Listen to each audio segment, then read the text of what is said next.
All right, everybody. So now that we have a fairly good idea about some of the new things we have to look at with first inversion part writing, it's time to start looking at second inversion chords. So, you might think since we moved from root position to first inversion, you'll recall that things got a lot looser. There were many fewer specifics about sort of how we want to use it. And so it might seem then that moving to second inversion chords would be an absolute Wild West where really there's no, sort of no pattern to anything and everything's just completely wild and wonderful.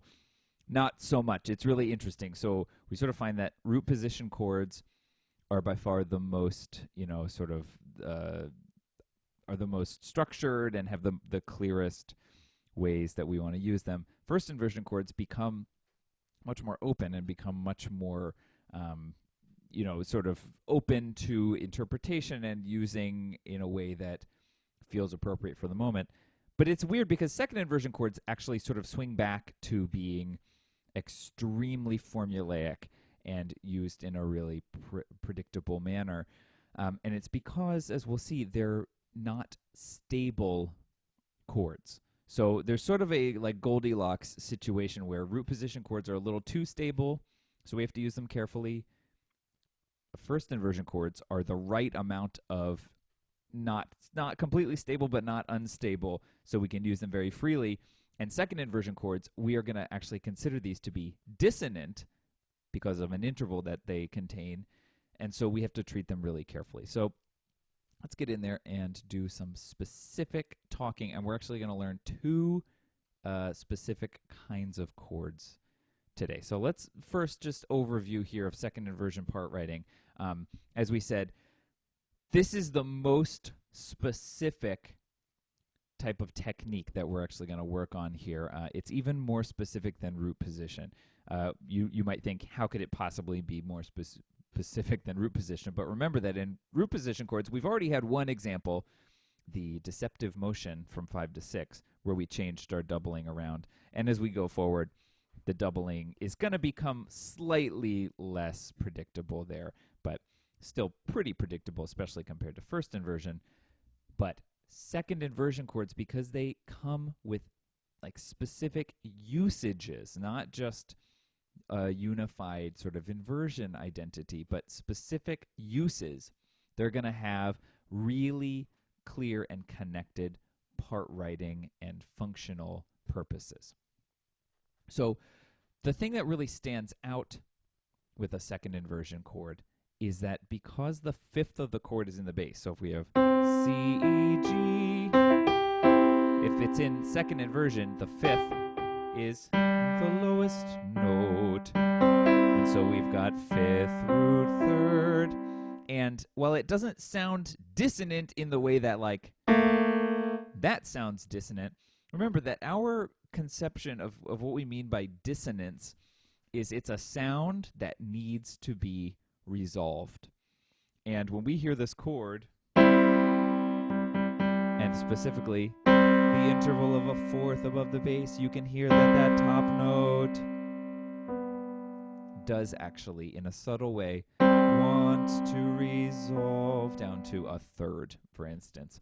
And so it's the presence of the fourth above the bass which leads these second inversion chords to need to be treated in a fairly cautious manner because they are not as stable as root position chords, which just have a third and a fifth above the bass. Very stable, right? Thirds and fifths, great. And first inversion chords, which have a third and a sixth, which is also, very stable. Those are two intervals that can really stand on their own. But above the bass, the second inversion chords, since they've got that fourth, which wants to resolve, we need to be cautious in how we use them. And so we're going to look at three specific types of 6/4 chords. They're going to come with a name. Remember, 6/4 is just our shorthand for second inversion. And that should signify to you exactly how specific our usages of these chords are, right? They're so specific that they come with a name. And so the general principle that I want you to hold on to here is if you don't know the name of the 6/4 chord that you're using, or if you can't identify the function that you're trying to use it for, we shouldn't be using it. So we really want to make sure that we only use these chords when we have a really clear and purposeful reason to do it. And so they're, along with just sort of the harmonic placement, like the function of why we would use these chords, we're going to see that each of the 3 types of 6/4 chords that we learn have a specific voice leading technique or part writing technique that goes along with them. So we're not only going to see them in the same predictable places, but we're going to use them in the same predictable ways because they sort of warrant that kind of careful attention.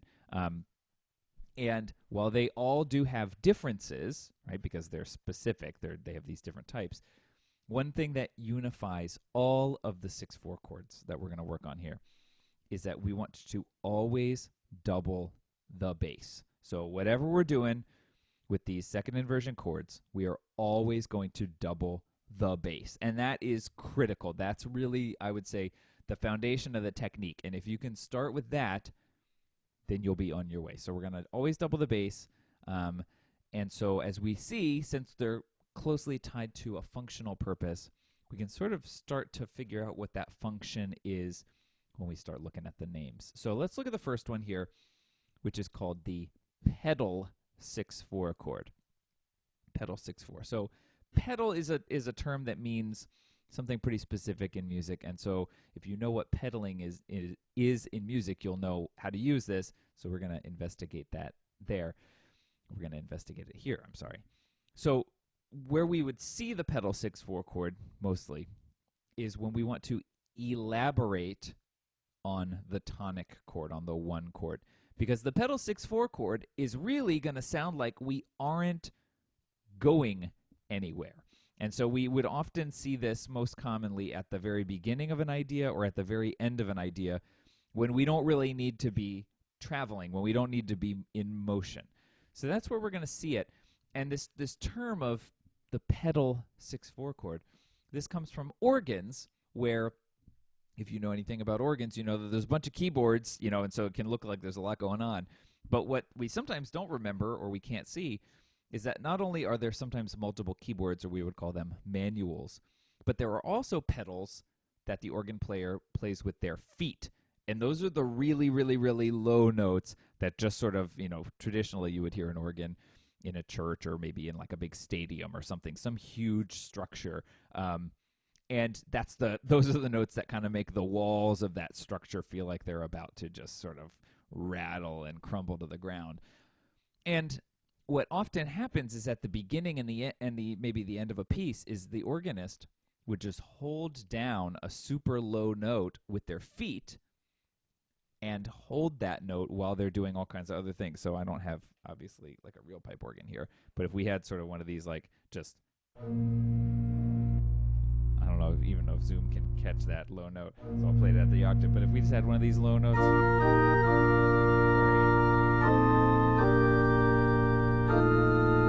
you sort of have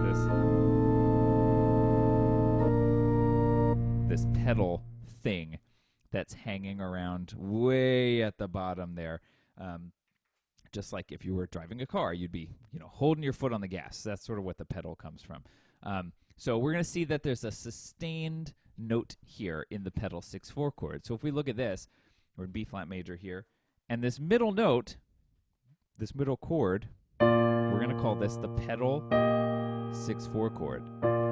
Much less dramatic than the big organ thing, but you can see that the basses and the tenors in this case are just staying on one note, sort of mimicking that pedal idea. And so when we listen to this, if we look at the middle note and we stacked those notes in thirds, we would certainly find that it's an E flat, G, B flat chord, E flat, G, B flat, which we know in the key of B flat major is 4. But when we hear it, does it really sound like we're going anywhere? I would argue that even though, yes, we could say that we've got a 4 chord there, E flat, G, B flat, the thing that stands out the most is the repeated tonic note in the bass.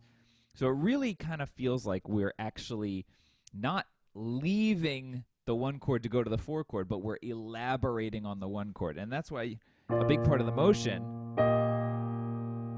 is that it comes back to the one chord. So we're seeing this as almost a package deal here, where it's not just one chord on its own. This is a 3-chord pattern with the pedal 6/4 in the middle.